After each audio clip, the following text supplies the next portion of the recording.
Job મળી જશે, full time job મળશે, ભણ્યા પછી કેવું ફ્યુચર છે, કરિયર કેવું બનશે ને આવા બધા ક્વેશ્ચન પૂછતા હોય છે. પણ મેઇનલી જે તમારે રિયાલિટી ફેસ કરવાની છે ને એ રિયાલિટી વિશે લગભગ કોઈ જાણવાની કોશિશ નથી કરતું.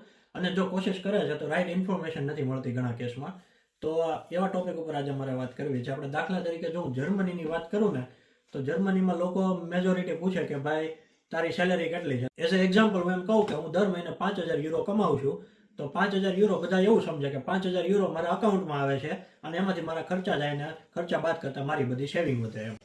પણ રિયલ કેસમાં સિનારીઓ એવો છે કે 5,000 યુરો જે હું કમાઉં છું ને એ મારી બ્રુટો સેલેરી કહેવાય. એ બ્રુટો સેલેરીમાંથી જ્યારે મારો પગાર આવે ને ત્યારે મારા પગારમાંથી પહેલા income tax, health insurance, pension insurance, job loss insurance અને પછી નર્સિંગ કેર ઇન્સ્યોરન્સ, આટલા બધા ઇન્સ્યોરન્સના ટેક્સ કપાઈ જાય. એ પછી મારા હાથમાં જે રિયાલિસ્ટિક અમાઉન્ટ આવે ને એ 3,3100 યુરોથી લઈને 3,500 યુરો સુધી હોય.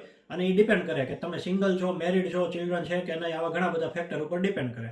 હવે રિયાલિસ્ટિક અમાઉન્ટ મારા હાથમાં એટલી આવે છે જેનો મતલબ એવો થાય છે કે જર્મનીમાં જે ટેક્સ સ્લેબ છે એ તમારે કન્સિડર કરીને ચાલવો પડે કે તમે હાઈ અર્નર હોય તો તમારે 42% લઈને 45% સુધીનો ટેક્સ તમારે જર્મનીમાં પે કરવો પડે છે.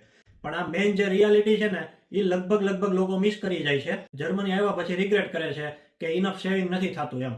તો આ વસ્તુ છે ને ખરેખર આપણે ઇન્ડિયાથી જ્યારે બહાર નીકળીએ ને ત્યારે કોઈ પણ કન્ટ્રીની જાણીને નીકળીએ, જેથી કરીને આપણે એ મેન્ટાલિટી માટે પ્રિપેર હોઈએ. ત્યાં જઈને આપણે એ વસ્તુ વિશે બીજી વાર વિચાર ન કરવો પડે.